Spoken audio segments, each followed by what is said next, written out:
una especie de ciudad sumergida a cientos de metros de profundidad.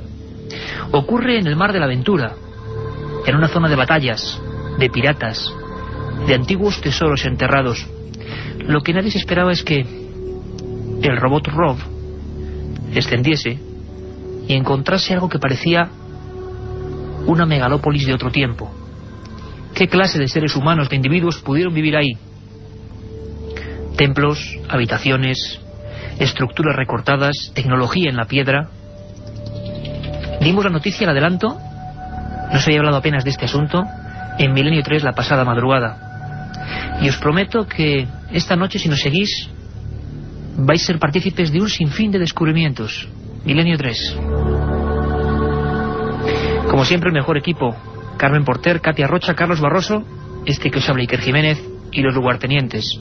A los mandos técnicos de esta nave, que esta vez no va al espacio, sino que entra en los abismos, don Antonio Bravo, Javier Rodríguez. La otra realidad. Milenio 3, en la cadena SER. Tengo a mi lado a Nacho Ares, compañero de este equipo, director de la más prestigiosa publicación arqueológica de este país, Revista de Arqueología. Nacho, buenas noches. Buenas noches, Iker. ¿Cómo se queda uno con una noticia de este tipo? Pues la verdad es que sorprendido, porque no son muy comunes este tipo de noticias, ¿no? Siempre que nos hablan de ciudades perdidas, quizás nos vamos un poco a las frondosas selvas del Amazonas en América, pero todo aquello relacionado con la arqueología submarina, con los misterios que están todavía imbuidos en el mundo de los océanos, quizás es algo de las cosas más enigmáticas desde el punto de vista histórico y llama muchísimo la atención. Además, como tendremos oportunidad a lo largo de estos minutos, no es el primer caso que aparecen ruinas sumergidas en algún lugar del planeta. Y Nacho trae los datos, los apuntes. No mienten aquellos que dicen que conocemos menos los abismos que el propio cosmos, que el espacio. Hace poco hablábamos de criaturas submarinas con científicos, criaturas como el calamar gigante, extraños peces desaparecidos que de repente vuelven a aparecer. Da la impresión de que esa frontera de la presión, de la falta de oxígeno, es todavía la última gran frontera y que no conocemos absolutamente nada. Muy cerca de Guanacavives, un nombre casi impronunciable, en la conexión hacia la península de Yucatán desde Cuba, ese equipo, un equipo de científicos, el proyecto Exploramar, para que os hagáis una idea, no científicos cualquiera. Esta gente con la que vamos a hablar hoy, en primicia, son los que descubrieron el buque Maine, el célebre barco que inició la guerra entre España y Estados Unidos por la colonia cubana. Esta empresa que ellos dirigen, la Advanced Digital Communication, bueno, pues es un grupo de científicos, de arqueólogos, de geólogos, que son de los pocos autorizados por Fidel Castro para explorar sus fondos submarinos. Lo que nadie se imaginaba era la sorpresa. Una ciudad. Muchos han empezado a pensar, a imaginar historias antiguas, leyendas, la Atlántida, pueblos sumergidos. Quién sabe, ahora tenemos una noticia de primera magnitud y contada como siempre por Milenio 3. Tengo en las manos un libro magnífico del que vamos a hablar, va conectado totalmente con esta historia. El archivo del misterio, la historia perdida. Nacho Ares, nuestro compañero, amigo y gran profesional, hay que dejarlo así de claro. Enigmas que el tiempo y los hombres ocultaron. 30 historias como estas que Nacho ha recogido y que luego vamos a ver su similitud. Y en Cadena SER Málaga tenemos a otro compañero, el compañero por el que hablamos de esto, el reportero, el corresponsal que descubrió esta historia, que nos la trajo de Cuba, que acaba prácticamente de llegar a España y que ya el pasado domingo nos adelantaba un par de pinceladas. Don Luis Mariano Fernández, compañero, buenas noches. Buenas noches, Iker, Carmen, Nacho y a todos los amigos oyentes de Milenio 3 desde los estudios centrales de la Cadena SER en Málaga. Pues ahí estamos, Cadena SER Málaga, Cadena SER Madrid, todas las emisoras ahora mismo pendientes y que abran bien los oídos, porque ha habido auténtico misterio. Nacho, Luis, si os parece, antes que nada vamos a conectar con nuestro corresponsal en Cuba, ya para trazar un paralelismo que nos lleva de océano a océano, Mauricio Vicent, porque tiene todas las últimas noticias para que mucha gente que se incorpora ahora mismo sepa de qué estamos hablando. ¿Qué se ha descubierto? ¿Qué clase de ciudad sumergida que puede cambiar el rumbo de la historia se está descubriendo, o los robots o las cámaras de profundidad están analizando? Escuchamos desde Cuba a Mauricio Vicent. Una Atlántida en pleno Caribe, aunque parezca increíble, la idea no es descabellada, sobre todo después de que un grupo de investigadores haya descubierto unas estructuras de piedras simétricas sumergidas a 600 metros de profundidad muy cerca de las costas de Cuba. Según los investigadores, estas estructuras asemejan ser restos de calles, pirámides y edificios y pudieron ser construidos hace unos 6.000 años. El descubrimiento fue hecho en el año 2000 y ahora un equipo integrado por científicos de varios países planea investigar los fondos marinos con un robot submarino frente a la península de Guanacabibes en el occidente de Cuba. Imágenes de dichos fondos tomadas hace un año confirmaron la presencia de bloques grandes de granito en formaciones circulares y perpendiculares. La mayoría, de entre 2 y 5 metros de longitud, estaban al descubierto y podían apreciarse sobre los bloques marcas que parecían dibujos. Este intrigante descubrimiento ha alentado la hipótesis de que Cuba pudo haber estado unida al continente americano mediante una franja de tierra hasta la península de Yucatán. Según los investigadores, es posible que nos encontremos ante una ciudad sumergida del periodo preclásico que pudiera haber estado poblada por una civilización avanzada similar a la de Teotihuacán, en México. La idea de una ciudad sumergida en el Caribe para algunos trae recuerdos de los relatos del filósofo griego Platón sobre la perdida Atlántida. La perdida Atlántida, ni más ni menos. A veces parece que las leyendas se convierten en realidad, que ha surgido en teletipos. El periódico Juventud Rebelde de Cuba fue el primero que dio la noticia. Sin embargo, National Geographic quería hacer una expedición. Parece que hay cierto secretismo en toda esta historia. No sabemos cómo en Europa no ha tenido mayor eco. De momento, podemos decir que a día de hoy hay 3 ideas importantes en el grupo de científicos. Luego escucharemos sus voces. Primero, que este descubrimiento sean estructuras naturales extraordinarias que no tienen relación con los seres humanos. Es decir, una formación realmente precisa de la naturaleza que ha generado eso, muy difícil. La segunda hipótesis serían estructuras megalíticas, gigantescas, naturales, pero modificadas por seres humanos, seres inteligentes, no sabemos quién. Y la tercera, que son construcciones creadas por seres de los que no sabemos absolutamente nada, quizá personas antiguas, hablaremos luego con Nacho mucho de eso, civilizaciones de las que no conocemos mucho, pero que alcanzaron un gran nivel tecnológico. Daría para muchos programas esto de tecnología en la antigüedad. Luis Mariano, cuando tú estás en Cuba, has estado apenas hace unos días, 10 días de investigaciones, nos traías la noticia fresca, con un trabajo encomiable.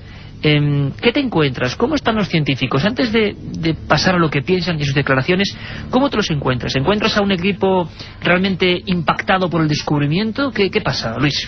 Pues realmente sí, sobre todo cuando estuve hablando con Manuel Iturralde, el geólogo número 1, considerado geólogo número 1 de La Habana, en Cuba, y él pues me ponía en antecedentes de toda esta increíble historia. Es más, como ya adelantaba la semana pasada en el programa Milenio 3, yo tuve la suerte y providencialmente yo me traje las imágenes de esta cámara submarina, imágenes y grabaciones de vídeo que están siendo actualmente analizadas por el Centro de Arqueología Marina y Antropología de la Academia Cubana de Ciencias. ¿Qué se ve? ¿Qué se ven en esas imágenes? En las imágenes se ven perfectamente bloques que tienen unas dimensiones gigantescas, pues alcanzando por lo menos los 5 metros de altura y varias toneladas de peso. Eso es lo que se aprecia en las imágenes. Se ha constatado que las piedras fueron cortadas, talladas y pulidas para encajar unas con otras y formar estructuras mayores. Pero el escándalo, o la perplejidad, la extrañeza, fue cuando yo me encontraba inscripciones, imágenes, dibujos en esos monolitos, como Paulina Zelinsky, su descubridora, así le llamaba. Sobre las inscripciones, bueno, pues que son abundantes y que se encuentran prácticamente en todas partes del yacimiento, también han aparecido, como decía, símbolos y dibujos cuyo significado pues se desconoce. Lo curioso, Nacho y Carmen, es que estos símbolos son muy, muy parecidos a los que nos podemos encontrar en los jeroglíficos egipcios. Es tremenda la historia. Caramba, Mariano. ¿Qué os parece, compañeros, si pasamos la voz a la oceanógrafa canadiense Paulina Zelinsky, una autoridad mundial, que es la que está dirigiendo este proyecto, que ha concedido poquísimas entrevistas, desde luego a España y a Europa no hemos conocido ninguna, y cuyas palabras, cuyos testimonios, cuyas primeras impresiones recogía junto al agua, en plena investigación, nuestro compañero Luis Mariano. Vamos a escuchar a Paulina Zelinsky, esta autoridad, como decimos, rememorar además con bastante intensidad ese primer momento, cómo bajan los robots, no esperan encontrarse nada, estaban viendo una especie de protuberancias de arena y de repente se encuentran con algo inesperado. Cuando de pronto nos vimos en nuestros mapas apariencia de unas estructuras muy simétricas y como si fueran trazadas por hombre, dentro de esta área tan limpia de arena sílice. Nos fuimos totalmente asustados, porque al principio pensamos que quizás es una instalación de Estados Unidos o de otra poder mundial muy grande que pudo construir unos cuadras de estructuras en área totalmente desierta. Sí, Mariano, ¿queréis comentarnos algo? Yo quería comentar que recordemos que Paulina Zelinsky es la autora del descubrimiento, que es ingeniera oceánica, una experta soviética que durante la Guerra Fría se dedicó a la construcción de bases secretas de submarinos y que en la actualidad trabaja realizando obras de ingeniería civil y topografía del lecho oceánico. Ella me comentaba que estaba convencida, porque al preguntarle sobre el origen de la posible teoría de la Atlántica, ella estaba convencida de que estos restos arqueológicos pertenecen a la antigua civilización olmeca. Los olmecas, como bien sabéis, y Nacho sobre todo, tienen un origen desconocido y por tanto muy antiguo. Todos los arqueólogos hablan de más de 3.500 años de antigüedad, y ella habla de Atlanticú. Esto podría ser un sucedáneo de la Atlántida como posible teoría de trabajo para explicar esta impresionante ciudad sumergida. Se habla incluso, Mariano, de hasta 6.000 años. Vamos a hacer una pequeña pausa. 6.000 años, construcciones submarinas, la voz de los científicos, la arqueología aquí presente, la investigación. Vamos a hacer una pequeña pausa. No os lo perdáis, porque hay descubrimientos reveladores. Un viaje en busca del misterio. Milenio 3, en la SER. Si quieres viajar a lo desconocido, no dejes de leer El Archivo del Misterio de Iker Jiménez, los libros del tercer milenio. Colección El Archivo del Misterio de Iker Jiménez, publicado por Editorial Edad. Próximos títulos ya a la venta: La Sábana Santa de Carmen Porter, Casas Encantadas de Francisco Contreras, El secreto de la Gran Pirámide de Manuel Delgado y Vampiros de Miguel Gómez Aracil. Milenio 3, con Iker Jiménez, en la cadena SER. 11 menos cuarto de la noche, sabéis que hay una segunda edición de 3 a 4 de Milenio 3 con un sinfín de cosas, e importante, hemos recibido, como siempre, un montón de mails, regalos, cómics, agradecimiento para todo el mundo, personas incluso que han recreado en dibujos maravillosas obras de arte, algunos casos de los que aquí hablamos. Todo eso le damos respuesta en la segunda hora, con un montón de cosas, ¿verdad, Carmen? Buenas noches, Iker. Pues sí, esta madrugada hablaremos con el investigador Cristian Rifo, que nos contará los últimos avistamientos ovni que se están produciendo en Chile y el ataque hace tan solo 2 días de un extraño ser que ha desangrado y mutilado a numerosas gallinas. Y como bien decía Iker, daremos buena cuenta de las preguntas que nuestros oyentes nos remitan a milenio3@cadenaser.com y las secciones, los viajes de Carlos Barroso, las leyendas urbanas de Katia Rocha, nuestro informativo y muchas más cosas. Muchas más cosas, un montón de información, además en Chile, noticias de última hora, y allí, desde la región séptima, donde las personas están uniéndose en batidas, escopeta en ristre contra un misterioso ser, según cuenta la prensa chilena, ahí vamos a tener a Cristian Rifo, corresponsal de este programa en Chile. Ahora continuamos con el misterio. Nacho Ores, autor de La historia perdida, lo tengo aquí entre las manos, El archivo del misterio, editorial Edad, un libro impresionante. Tú ya cuentas en este libro, dejas entrever algunas cosas. 2 preguntas primero, Nacho. 6.000 años, ¿es posible? Y la segunda, Luis Mariano nos hablaba de símbolos parecidos a los del antiguo Egipto, y tú hablas de egipcios en América, precisamente, o restos de ellos o indicios. Sí, la verdad es que quizás el problema cronológico... Pura herejía, por cierto, pura herejía. Pura herejía, ¿no? Efectivamente, como bien dice Iker. El problema cronológico en muchos casos, quizás a algunos investigadores les hace pensar en descubrimientos como este, en la posibilidad de la existencia de la Atlántida. Hay que pensar que el único testimonio que nosotros contamos de la existencia de este mítico continente es a través de Platón, de los diálogos del Critias y del Timeo, en donde habla una serie de alusiones bastante mínimas de este continente, y nos da a entender, por lo menos desde mi punto de vista, que si bien es cierto, no podemos creer en la existencia de un continente mítico, de un continente súper avanzado, tal y como muchos han creído pensar, sí que algo debió de haber en los griegos del siglo V a.C., algo que les hacía recordar a una civilización, a una cultura. Para ellos hay que pensar que Platón son, como digo, del siglo V a.C., algo avanzado, algo muy avanzado para lo que sería la mentalidad de un griego de esta época. Y como él comentaba en alguno de los pasajes del Crites y Timeo, que esta civilización mítica se encontraba más allá de las columnas de Hércules, posiblemente lo que es hoy el estrecho de Gibraltar. Muchos han localizado la existencia de la Atlántida en algún lugar del océano Atlántico, ¿no?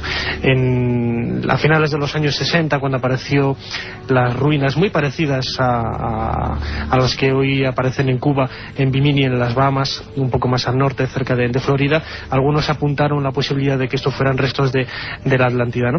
Pero este tipo de descubrimientos es quizás lo que nos hacen ahondar un poco en la esencia del misterio, ¿no? Hay infinidad de culturas de la antigüedad, infinidad de civilizaciones que vivieron hace miles de años, como los olmecas, como los mayas, como los egipcios, que precisamente no tienen un origen realmente todavía delimitado desde el punto de vista arqueológico, desde el punto de vista histórico. Hay infinidad de teorías. Sí, pero Nacho, me gustaría apuntar un dato importante a la audiencia y por supuesto a vosotros también, y es que Paulina Zelinsky, ella está colaborando con el Departamento de Antropología de un importantísimo museo mexicano, y ella, al mostrar las imágenes obtenidas de estas ruinas, pues los expertos pudieron verificar de que se trataban realmente de ruinas con motivos olmecas. Pero ¿qué sabemos realmente, Nacho, de los olmecas?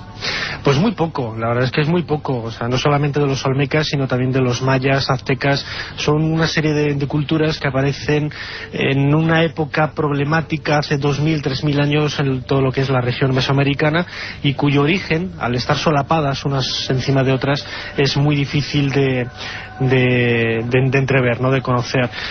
También quería comentar que, por ejemplo, cuando la primera vez que tuve noticia de la existencia de esta ciudad mega, tal y como han hablado los investigadores, me vino a la memoria el descubrimiento también de otras ciudades, de otros casos, ¿no?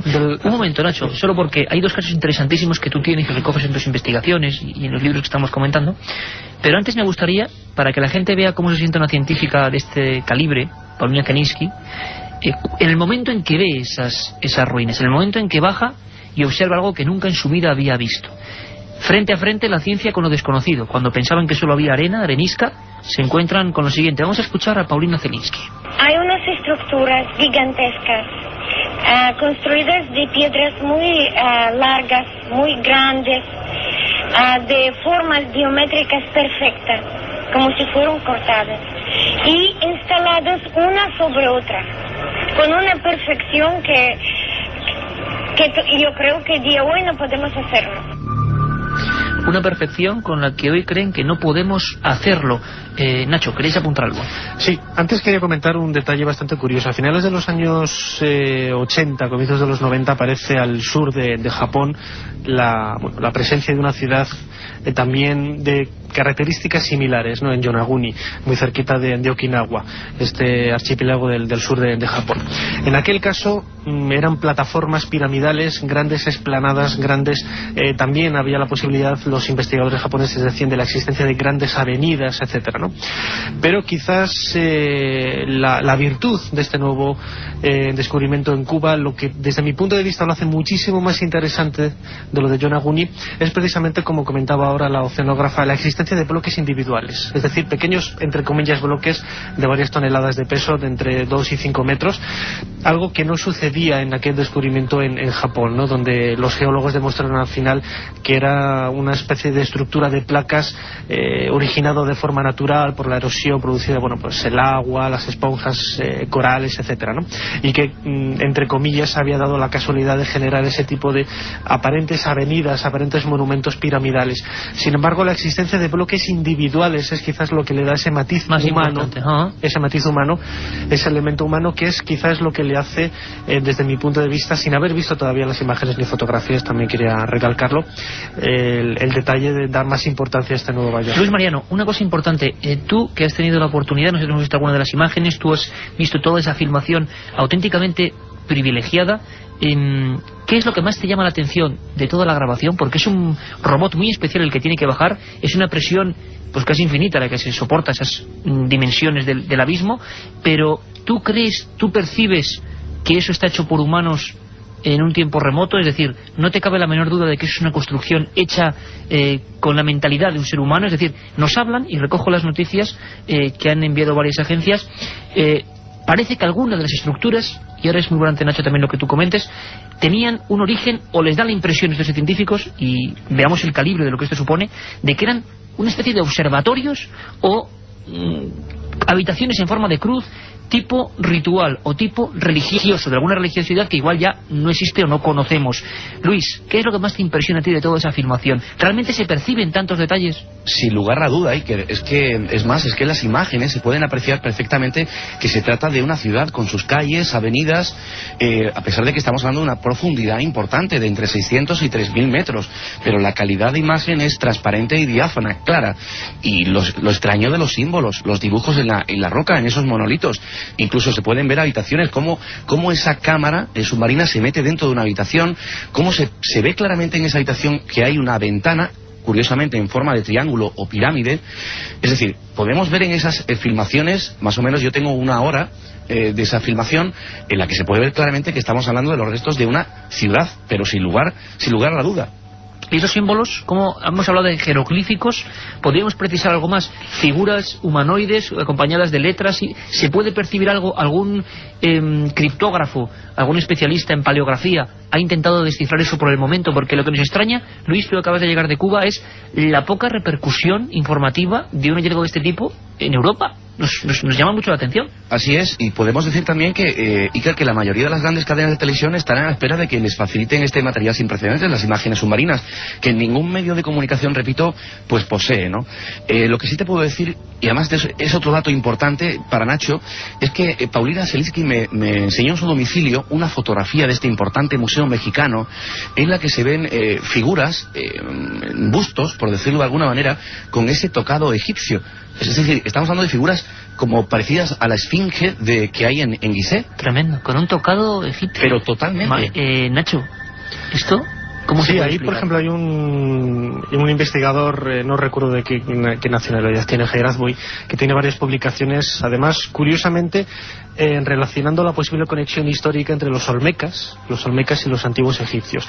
Yo en mi libro, en La historia perdida, una de las historias es precisamente la posibilidad de que los antiguos egipcios, no en época faraónica, sino en época tolemaica, más o menos en el siglo III, II antes de Cristo. O sea, después de lo que popularmente todo el mundo conoce como los grandes imperios egipcios, un poquito después, ¿no? Ajá. Ya lo que es prácticamente la época grecorromana, pues algunos aventureros de la navegación se lanzaran a buscar nuevos horizontes, nuevos límites, nuevas experiencias en conocimientos extraoceánicos, ¿no? O sea, viajes a América desde África antes de Colón, claro. Sí, pero no como la historia. Nosotros quizás la idea convencional sería cruzando el Mediterráneo y luego el Océano Atlántico, sino al revés, por el Océano Pacífico, aprovechando lo que son las corrientes marinas. Está demostrado científicamente que es posible llegar al Golfo Pérsico, etcétera, hasta lo que es la isla de Pascua, que precisamente el aspecto negroide de esos grandes moais, incluso es lo que le hizo pensar a Antonio Rivera, flamante investigador ufológico, desgraciadamente fallecido hace poquitos años, pensar, como digo, en la posibilidad de que estos moais tuvieran quizás reminiscencias egipcias. Esos viajes en la antigüedad. Hay una cosa muy importante, y es que Luis Mariano pudo hablar con Manuel Iturralde, ese prestigioso geólogo. Pido, por favor, atención, porque Mariano sacaba ese corte casi en el momento de las investigaciones, ¿verdad, Luis? Efectivamente. Es un sonido un poco defectuoso quizás, pero es el momento de la investigación. Nos gustaría que escucharais muy brevemente cómo se encuentra este geólogo con aquel misterio. Es verdad que hay ahí una estructura en el fondo del mar, que a veces tienen dimensiones de varias cientos de metros, que son bien inusuales.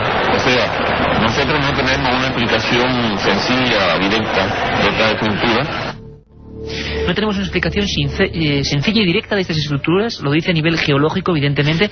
¿Piensa, Mariano, que son producidas por los hombres, cinceladas, para que todo el mundo nos entienda, por el ser humano? Sin duda, sin duda. Él piensa que se debe a una estructura artificial, es decir, construida por humanos.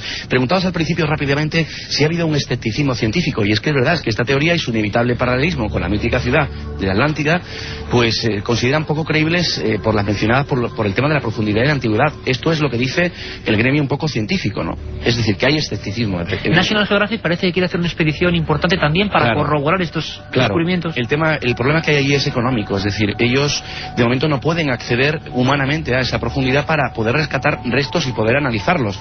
Ellos han puesto conocimiento, este descubrimiento, a National Geographic y a Discovery Channel para que ellos sufraguen y patrocinen, promocionen este descubrimiento. Nacho Ares, quizá la clave está en esos símbolos. Tú nos hablas en la historia perdida de otros muchos casos. Hablaremos de la máquina antiquitera, hablaremos de tecnología aparente de antes de Cristo recuperada en antiguos pecios, en antiguos navíos. Por ejemplo, esta pieza que es un auténtico mecanismo que se conserva en el Museo Arqueológico de Atenas.